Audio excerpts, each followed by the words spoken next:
को -1 वाला फॉर्मूला जो है वो किसी पार्टी के लिए नहीं कामयाब। वो ना पीपल्स पार्टी के लिए कामयाब हुआ, ना वो पीएमएलएन के लिए कामयाब हुआ, और ना ही वो पीडीआई के लिए कामयाब हुआ। जैसे परवेज इलाही साहब की सिचुएशन इस वक्त हो रही है, तो इससे क्या मैसेज दे रहे हैं? नहीं नहीं, पाकिस्तान। वो वाला मेडिकल इशू नहीं है यार। जरदारी साहब कितनी दफा उसके बाद गए हैं, वापस आए हैं।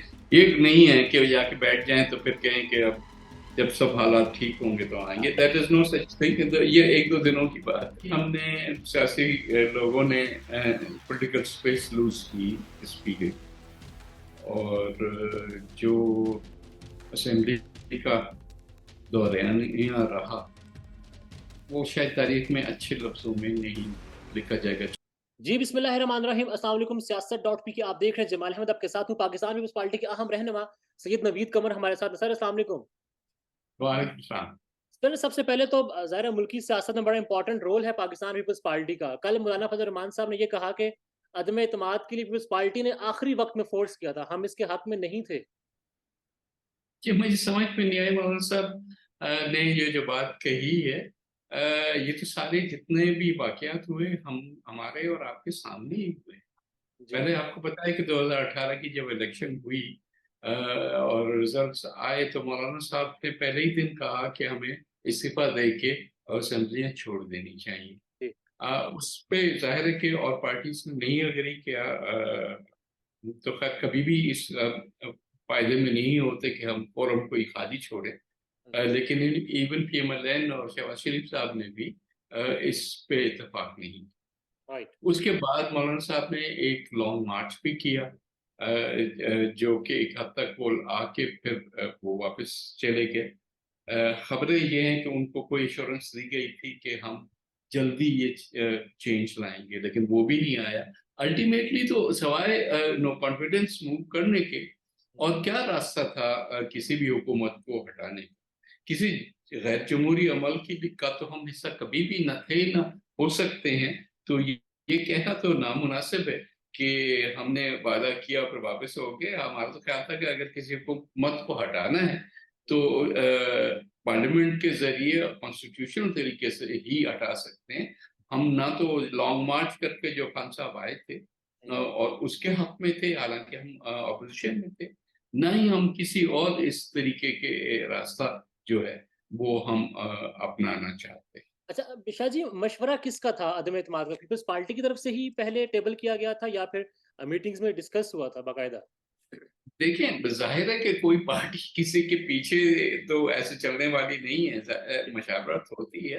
पीपुल्स पार्टी ने जरूर ये ख्याल था कि अगर हुकूमत को हटाना है तो अदम एतमाद के अलावा और कोई रास्ता नहीं होना चाहिए।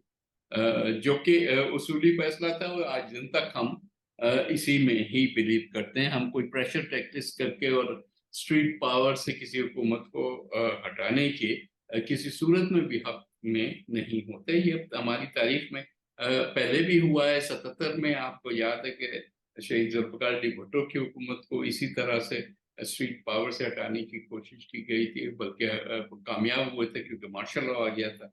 इसी तरह से बाद में भी मार्शल लॉ इसी बहाने से आते हैं कि हम जब गैर जमहूरी कोई तरीका अपनाते हैं। तो हाँ, पीपल्स पार्टी ने ये जरूर कहा था कि हटाना है तो इस तरह से करें। लेकिन तमाम पार्टी ने ज़ाहिर है अग्री किया। उन्होंने न सिर्फ अग्री किया बल्कि मूव किया हमारे साथ, और मूव करने के बाद वोट दिया। तो ये कहना कि पीपल्स पार्टी ने किया और हम जो थे वो फॉलो कर रहे थे, ये मुनासिब बात नहीं है। शाह जी, क्या समझ आती है आपको? मौलाना साहब ने ये बयान क्यों दिया होगा? सीनियर सियासतदान है आप भी। वो तो कहते हैं कि वो अपने अपने हलके में जाकर सियासत भी नहीं कर सकते, साथ ही कहा था। मेरा ख्याल है कि जाहिर है कि अभी इलेक्शन का एक माहौल बन रहा है।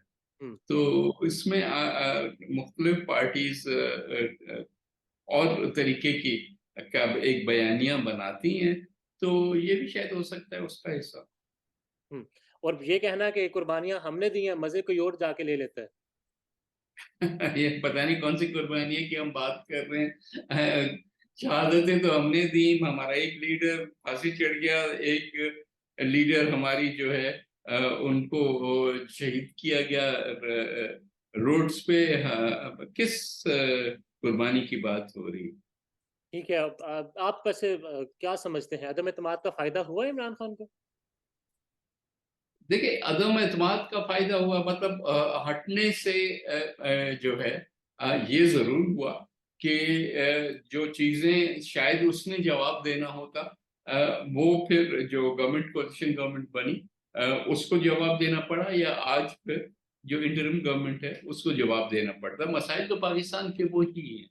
अगर उसको टैकल हम नहीं करेंगे, खान साहब पे छोड़ देते, जिस रास्ते पे खान साहब हमें लेके जा रहे थे, वो तो और तबाही होती, उससे रिकवरी और मुश्किल होती। ये जरूर हुआ कि हमें शायद जो एक्शंस हमने लिए, जब पहले मिस्टर इस्माइल साहब जब फाइनेंस मिनिस्टर थे, शायद उसको हम उसी तरीके से कंटिन्यू करते, तो हमें IMF का प्रोग्राम में भी जल्द जाते, और उसके बाद के जो कंडीशनैलिटीज वगैरह आई, वो शायद इतनी सख्त ना होती। जब लेकिन जब आप जितना वक्त गुजरा उतना वो कंडीशन सख्त होती गई। तो अगर फैसला करना ही है और कड़वी गोली खानी है, तो बेहतर है कि मरीज जब पेट में दर्द होता है तभी मरीज खा लेना, जब पूरे जिस्म जो है वो जलना शुरू हो जाए उसके बाद खाएगा तो और ज्यादा दवाई लेनी पड़ेगी। आप समझते हैं कि जब पाकिस्तान तहरीक इंसाफ की हुकूमत खत्म हुई और आपकी हुकूमत आई थी, कोलिशन गवर्नमेंट जब आई थी 13 जमातों की, पाकिस्तान डिफॉल्ट होने के करीब था? मेरा ख्याल है कि जिस रास्ते पे वो लेके गए थे हमें डेफिनेटली डिफॉल्ट होता, क्योंकि जब IMF को साहब इस तरह से ब्लेटेंटली कि दुनिया में कीमतें जो हैं तेल की बढ़ रही थी और आपने 10 रुपए जो है उसकी कटौती कर दी, वो तो प्योरली एक सियासी मूव था। और उससे मुल्क को कितना भी नुकसान हो या ना हो, ये खान साहब उससे उस उनका सरोकार नहीं था। मगर आई नदीम अमर थिंक साहब, दैट शोड हिज कैरेक्टर, और उनका जो पॉलिटिकल पूरा स्टांस है उसको एक्सपोज कर दिया मगर उन्होंने। जैसे ही वो हुआ, 10 रुपए कम हुए, तो बिलावल साहब मुल्तान पहुंचे थे लॉन्ग मार्च लेकर, आपको गालिबन याद हो, और आपने आपके जी। कंटेनर से अनाउंसमेंट हुआ था, अभी मुल्तान पहुंचे हैं और 10 रुपए रिलीफ आ गया है, इस्लामाबाद पहुंचेंगे तो हम चलता कर देंगे। देखिए, वो सियासी बयान जरूर होते हैं, लेकिन जो प्रूडेंट सियासत है वो ये कहती है कि फैसले चाहे कितने भी मुश्किल हो, उनको लेना चाहिए और वक्त पे लेना चाहिए। और सर, अगर डिफॉल्ट होने के हमारा मुल्क करीब था, तो फिर 10 अरब रुपए के इश्तेहार मीडिया को जारी किए गए गुज़िश्ता 16 महीने में पीडीएम की हुकूमत ने, आप वजीर तजारत थे, जस्टिफाई कर सकते हैं आप 10 अरब रुपए के नहीं, इश्तेहार? I I don't know, first of all तो पब्लिक पब्लिक सेक्टर के इस तरह की इश्तिहारबाजी के पर्सनली मैं फायदे में भी नहीं हूँ। ना ही मेरा ख्याल है कि उसका कोई इतना ज्यादा इम्पैक्ट होता है पब्लिक ओपिनियन पे। बहरहाल ये जिनका भी फैसला था वो था, एक हद तक इंफॉर्मेशन डिसमिनेशन होती है, और ये नंबर जो आप दे रहे हैं 10 अरब या नहीं, मुझे इसका भी इल्म नहीं है। सर, सो आई कोई don't know, it's exact figure जो मिनिस्ट्री ऑफ इंफॉर्मेशन की तरफ से आया, जो कमेटी से आया, 9 अरब 61 करोड़ रुपए है गालिबन। इट्स पॉसिबल, मैं डिनाई नहीं कर रहा, मैं सिर्फ ये कह रहा हूँ कि जो भी उनकी दानिश में बात हुई होगी उस हिसाब से उन्होंने आपकी आपकी दानिश ये क्या किया कहती होगा। है? लेकिन जैसे मैंने कहा कि मेरे ख्याल में वो उसका इन चीजों का वो फायदा नहीं होता जो कोई हम समझते हैं कि मगर हम ले। आपकी दानिश क्या कहती है, जब एक तरफ हमें यह बताया जाए कि हमारा मुल्क डिफॉल्ट होने वाला है, और उसको बताने के लिए मीडिया को 10 अरब रुपए दे दिए जाएं? भाई, मैंने तो जवाब दे दिया आपके सवाल। सर, इस वक्त चीनी मार्केट में 200 रुपए से ज्यादा मिल रही है। कहा यह जा रहा है, इतलात है कि आपने इंपोर्ट की इजाजत दी थी कि चीनी बाहर बेच दो, ताकि मुल्क में डॉलर्स आ जाएं नहीं, शानदार इंपोर्ट से। नहीं, यू मीन एक्सपोर्ट। एक्सपोर्ट, या जी। आपका मतलब है एक्सपोर्ट। जी। हाँ, तो वो तो यार इसका जवाब तो मैं पिछले 3 दिन में इतनी दफा दे चुका हूँ कि अब तो वाजे हो गई है बात कि ये चीनी कहाँ गई, क्यों कीमत बढ़ी थी, जब थोड़ी सख्ती हुई तो कीमतें कम होना शुरू हो गई हैं। उसका एक्सपोर्ट से कोई वास्ता नहीं, जो कुछ 6 महीने पहले हुई है तो एक बहाना उठाया गया था।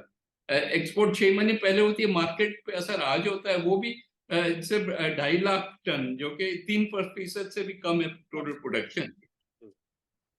मगर कहा गया कि आपने, सागडार साहब ने कहा था कि मुल्क में डॉलर आएंगे, इजाजत दे दो। नहीं नहीं, वो तो है ना, जाहिर है कि एक्सपोर्ट नहीं करेंगे तो मुल्क चलेगा कैसे। हर चीज जो आपके पास सरप्लस हो उसको एक्सपोर्ट होना चाहिए। वजारत तजारत का ये सरप्लस आप जो एक सेकंड कंप्लीट आप सवाल करते हो तो फिर जवाब सुनो सर ना। सर पॉइंट ये है कि अगर मुल्क एक्सपोर्ट नहीं करेगा तो आपके रिजर्व्स कहाँ से बढ़ेंगे, आप बाकी कारोबार कैसे करोगे, आप तेल कैसे मंगाओगे, आप एलएनजी कैसे मंगाओगे, आप रॉ मटेरियल्स कैसे मंगाओगे, और खाने की भी कुछ अशिया जो हैं जो कि आप इंपोर्ट करते हैं वो कैसे आपका ये जो है पाम ऑयल वगैरह कैसे आएगा। तो एक्सपोर्ट्स आर एक्सट्रीमली इंपॉर्टेंट जी। इस हमारी हुकूमत के लिए, इस हुकूमत के लिए, आइंदा किसी और दुनिया के किसी भी मुल्क के लिए एक्सपोर्ट बहुत जरूरी एक चीज होती है। मगर सिर्फ ये होता है कि आपके पास कितना एक्सपोर्टेबल सरप्लस है जो कि आप निकाल सकते हैं। जब आपकी प्रोडक्शन का आप सिर्फ 3% की बात करो, मेरा ख्याल है कि हमारा सरप्लस कोई 10% पे था, जो कि सारा बाकी जो आपने एक्सपोर्ट नहीं किया वो स्मगल हो गया। तो स्मगल करने से बेहतर नहीं है कि हमारे खजाने में पैसे आए। राइट, मगर मैं सुन रहा था एहसन इकबाल साहब भी आपको जिम्मेदार ठहरा रहे थे चीनी बहरान का। नहीं, उनके कहने या न कहने से तो कोई फर्क नहीं पड़ता, फैक्ट्स ऑन द ग्राउंड जो है वो मैंने बता दी। इलेक्शंस होते नजर आ रहे हैं आपको? कोशिश हमारी यही है कि हों और जल्दी हों। और नबे रोज की डिमांड बरकरार है, नबे रोज में होने चाहिए। बरकरार है बिल्कुल, क्योंकि वो आईनी पोजीशन है। आईनी पोजीशन फिर पंजाब और केपी की हद तक नहीं थी। नहीं वो थी, लेकिन उसके साथ ये भी इशू था कि क्या आप परमानेंटली ऐसे साइकिल में हमें डालेंगे जिसमें पंजाब पहले फैसला कर ले कि मुल्क का क्या होगा, उसके बाद बाकी सूबे जो हैं वो करे। वो मुल्क के लिए बड़ा डेंजरस काम था। आइन में तो तो बेहतर था कि सारे सारे मुल्क में इलेक्शंस एक वक्त पे हों। लेकिन जब एक वक्त पे होने की हम बात करते हैं तो वो तो कम से कम आईनी उसमें हो दायरा कार। सर सिंध से कुछ खबरें हैं कि पीपल्स पार्टी के रहनुमाओं को टारगेट किया जा रहा है थ्रू नैब, थ्रू एंटी करप्शन और दीगर इदारों की तरफ से टारगेट किया जा रहा है। नहीं मुझे पता नहीं ये खबरें कौन फैलाता है, और फिर उस पर बैठ के रोज शाम को टॉक शोज होते हैं। करने वालों ने भी डिनाई किया, जिनके वो सवाए एक केस के जो मुझे पता है, बाकी तो सारी की सारी चीजें जो है ऐसे मफरूजों पे बेस्ड हैं। तो ये एक अगेन प्रेशर टैक्टिक्स होते हैं इलेक्शन से पहले।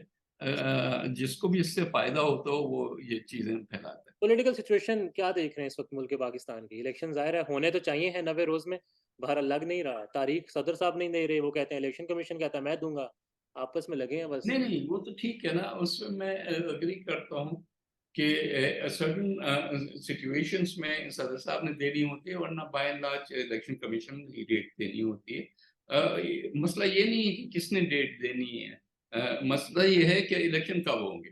और इस वक्त जो इलेक्शन कमीशन ने अपनी डिलिमिटेशन के टाइम टेबल दिए उसके मुताबिक आखिरी हफ्ता जो जनवरी का उसमें इलेक्शंस हो सकते हैं और हो जाने चाहिए। अगर नहीं होंगे तो फिर इस मुल्क में जो डिस्टेबलाइजेशन शुरू होगी अ, उसका जो है फिर वो दूर तक उसका असर जाएगा।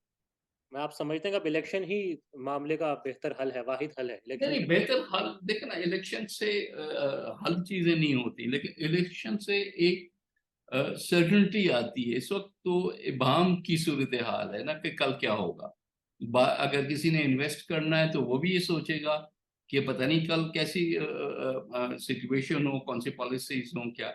तो वो स्टेबिलिटी के लिए जरूरी होता है कि इलेक्टेड एक नई मैंडेट के साथ अगर हुकूमत होगी तो जाहिर है कि वो जो पॉलिसीज देगी वो 5 साल के लिए देगी। इंटरिम गवर्नमेंट तो 3 महीने के लिए, 4 महीने के लिए ही दे सकती है ना पॉलिसीज। तो उसकी तो कोई वो इतनी लॉन्जेविटी नहीं हो। और elections minus PTI minus Imran Khan नजर आ रहे हैं आपको? अब आई don't no minus Imran Khan और नॉट, लेकिन माइनस पीटीआई तो नहीं होनी चाहिए। पीटीआई किसी न किसी शेप एंड फॉर्म में तो होगी। किसी ना किसी शेप में होगी तो इमरान खान माइनस पाकिस्तान का। ज़ाहिर है भुट्टो साहब की कुर्बानी दी आपकी जमात ने, बेनज़ीर साहिबा जला वतन हुई। अब एक फिर एक अवामी मशहूर तो है, मकबूल तो है इमरान खान अवाम में, तो उनको जेल में रखकर इलेक्शन से दूर करना, इज इट गुड फॉर क्या पाकिस्तान? देखें, जेल और नॉट जेल, तो मियां नवाज शरीफ साहब भी जेल में रहे और उनकी पार्टी बहरहाल आ गई फिर भी। लेकिन मैं खुद ये समझता हूँ कि किसी को -1 वाला फॉर्मूला जो है वो किसी पार्टी के लिए नहीं कामयाब होगा। वो ना पीपल्स पार्टी के लिए कामयाब हुआ, ना वो पीएमएलएन के लिए कामयाब हुआ और ना ही वो पीटीआई के लिए कामयाब हुआ। और यही वजह है कि पीपल्स पार्टी ने हमायत नहीं की थी पीटीआई को बैन करने की। नहीं, हम बिल्कुल ना कर रहे थे ना करेंगे। और जो सजा इमरान खान को हुई वो दुरुस्त समझते हैं आप? भाई वो कोर्टों का फैसला है, उस पे मैं नहीं कमेंट करूँ। कोर्ट का फैसला हो जाता है, एक मुकदमे में रिहा, फिर गिरफ्तार, फिर रिहा, फिर गिरफ्तार, 8-8 9-9 बार ऐसे ही हो अच्छी रहा है। बात नहीं है। नहीं, ये अच्छी बात नहीं है। जैसे परवेज इलाही साहब की सिचुएशन इस वक्त हो रही है, तो इससे क्या मैसेज दे रहे हैं? मेरा ख्याल है कि जो चीज जो भी अचीव करना चाह रहा है वो इतना ब्लेटेंट होने के अलावा भी हो सकती हम्म। है। ये जो हथकंडे हैं ये काउंटर प्रोडक्टिव होते फायदा होता है मुखालिफ को। हैं, मेरा ख्याल। जरदारी साहब और बिलावल साहब पाकिस्तान से बाहर हैं, इलेक्शंस का टाइम है, इलेक्शंस का नहीं, बिलावल साहब तो अभी सामने ही खड़े हैं, लाइव भी आ रहे हैं। लेकिन कल मेरे सारा दिन उनके साथ मुलाकात थी, वो तो पाकिस्तान में है। जरदारी साहब इस वक्त मुल्क से बाहर है, लेकिन वो एक दो रोज में आ जाएंगे। और जैसे मैंने कहा, सीईसी जो है हमारी लाहौर में होनी है, वो पहुंचेंगे। फिर ही होगी। उनका कोई मेडिकल इश्यू था जिसकी वजह से उनका डिले हो गया यहाँ वापस आना। मेडिकल इशू शहबाज साहब कब हुआ है? उन्होंने कहा है राना सना साहब ने कि ठीक होंगे, मुकम्मल सेहतयाब होकर नहीं नहीं, वो पाकिस्तान। वाला मेडिकल इशू नहीं है यार। जरदारी साहब कितनी दफा उसके बाद गए हैं, वापस आए हैं। ये नहीं है कि वो जाके बैठ जाएं तो फिर कहें कि अब जब सब हालात ठीक होंगे तो आएंगे। That is no such thing. ये एक दो दिनों की बात है। शहबाज शरीफ साहब को जो प्लेटलेट्स और गिरे थे, फिर वो पाकिस्तान नहीं आए, 3 साढ़े 3 साल हो गए। शहबाज शरीफ साहब जब हाँ। 16 महीने वजीर आजम रह के चले गए हैं, तो उसी तरह की बीमारी है या सही होने आई वाली डोंट है?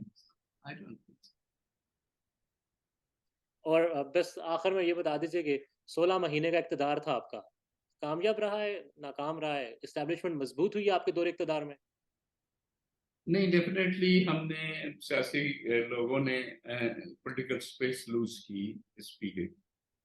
और जो असेंबली का दौरान यहाँ रहा, वो शायद तारीख में अच्छे लफ्जों में नहीं लिखा जाएगा, चाहे वो पीटीआई वाला पोर्शन था या जो बाद में हुआ। इस तरह से एक जमहूरियत आगे नहीं बढ़ती, आधी असेंबली ना हो। खान साहब ने तो अर्ली इलेक्शन फोर्स करने के लिए जो है रेजिग्नेशन भी दी और बाहर भी निकल गए। उनको खुद को भी नुकसान हुआ, उनकी पार्टी को नुकसान हुआ, लेकिन पाकिस्तान को भी नुकसान। आपके क्योंकि दौर कोई भी चीज बगैर ऑपोजिशन के कोई पार्लियामेंट नहीं होती। और उसमें फिर इस किस्म की कानून साजी भी हुई जो कि शायद अगर ऑपोजिशन होती तो ना हो सकती। जिस तरह आर्मी एक्ट में तरमीम और सिविल कोड्स और कई अमेंडमेंट्स, चीजें हुई हैं, एक एक पे नहीं जाते अभी। दुरुस्त था 52 बिल पास करना तकरीबन 2 हफ्तों में। नहीं, ये तो खैर माशाल्लाह रिकॉर्ड खान साहब ने खुद ही क्रिएट किए थे, तो ये उसको फॉलो ही हुआ। और वो तो हमारे शोर मचाने के बावजूद वो बुलडोज होते थे। यहाँ तो कोई अपोज करने वाला था ही नहीं, तो जितने भी बिल लाते वो सब पास हो जाते। लेकिन 52 में से बहुत सारे बिल जो थे, कोई 40 50, वो सब प्राइवेट मेंबर्स बिल थे, और जिसमें ज्यादातर जो है वो प्राइवेट यूनिवर्सिटियां क्रिएट करने के लिए थी। Useless legislation, I am sorry to say. Bills के लिए भी कहा एक गया आध यूनिवर्सिटी के अलावा कोई क्रेडिबल उसमें से इंस्टीट्यूशन नहीं था, और वो अपनी तबीही मौत मर गए क्योंकि वो सेनेट से पास नहीं हुए। तो वो वाली चीज कोई ऐसा मिसाल नहीं है जिसको हम सामने रखते हैं। बिल तो वो होता है जो कि सारी मरहलों से गुजर के फाइनलिटी जब लेता है, तो फिर उसको कानून समझेगा। इन बिल्स के जो यूनिवर्सिटी के खासकर बिल्स थे, कहा गया था कि पैसे लेकर कौमी असेंबली से पास हुए हैं। पता नहीं, हर किस्म की एलिगेशन आई थी, लेकिन इमेज के लिए अच्छा तो नहीं था ना पार्लियामेंट। सर बस मुझे ये आपसे ये आपका सवाल, आखिरी सवाल जो है बहुत लंबा हो सर ये गया सवाल है। बड़ा इंपॉर्टेंट है। आपके दौरे, सप्लीमेंट बस ये चल आखिरी रहे सवाल, हैं। ये बड़ा इंपॉर्टेंट है। आप ही के दौरे हुकूमत में आप वजीर तजारत भी थे, मिनिस्टर थे। परवेज अशरफ साहब जो हैं स्पीकर कौमी असम्बली थे। पाकिस्तान का सबसे बड़ा सहाफ़ी, सीनियर नाम, अरशद शरीफ शहीद हुआ, कुछ मालूम नहीं है किसने किया। इमरान रियाज खान गायब हुआ, कुछ पता नहीं है कहाँ पर है। कल तो मोहसन डावर ने यह कहा कि हमने कमेटी के लिए कहा था, तो राधा परवेज अशरफ साहब ने कमेटी नोटिफाई ही नहीं की, जमहूरियत पसंद जमात है पीपल्स पार्टी, इंसानी हकूक की बात करती है, हमेशा आवाज़ उठाती रही थी। 16 महीने में ऐसा क्या था कि इंसानी देखिए, हकूक नहीं ऐसी आबादी को बात नहीं है। पहले पहली चीज़ तो कि पीपल्स पार्टी का फैसला नहीं था। पीपल्स पार्टी ने कभी भी इस किस्म की चीज़ों को सपोर्ट नहीं करेगी। अगर स्पीकर ने ये फैसला किया, तो अच्छा नहीं किया। यही मैं कह सकता मगर आप किस तरह से इसको मतलब आप जैसा सियासतदान किस तरह से हज़म करेगा कि उसके दौरे हुकूमत में अरशद शरीफ का कत्ल हो जाना, सहाफ़ियों का अगवा होना, नहीं, देखो अरशद शरीफ का कत्ल इस हुकूमत में नहीं हुआ, उससे पहले हुआ, खान साहब की हुकूमत में हुआ। Let's not forget it. कैसे मिक्स कर रहे हैं फैक्ट्स को आप? जो दूसरा वाला था अ, अरशद शरीफ इमरान खान की तो हुकूमत में पास है। अरशद शरीफ का कत्ल इमरान खान साहब के होते हुए एक दौर इक़्तिदार में हुआ है। नहीं आप सर, थोड़ा-सा इमरान खान रिकॉर्ड के दौरे इक़्तिदार में नहीं हुआ अरशद शरीफ का कत्ल। इमरान खान के जाने के नहीं, बाद। अब मैं क्या बताऊं कि जिन पे जहाँ-जहाँ उंगलियां उठी थी, वो भी उसी दौर की बात है, बात की नहीं।